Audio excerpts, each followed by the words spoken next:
እንደዚህች አይነት ጋጠወጥ ባለጌ ስሜታቸውን የሚያዳምጡ ስርዓት አልበኞች እህትና ወንድሞች በየትኛውም ሃይማኖት ውስጥ አሉ። ይሄ መልእክት ለዚህች እህት አድርሱልኝ። መልእክቱን በጥንቃቄ ሰምተሽ ተጠቀሚበት። ለራስሽ ነው የሚጠቅመው። እኔ እየሰደብኩሽ አይደለም፣ እያንቋሸሽኩሽም አይደለም።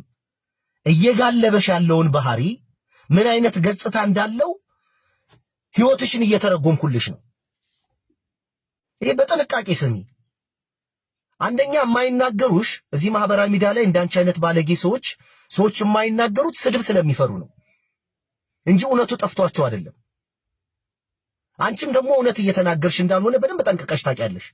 እንደዚህ አይነት የስሜት መገለባበጥ ውስጥ ከምትገቢ አንቺ ለምን አትረጋጊ?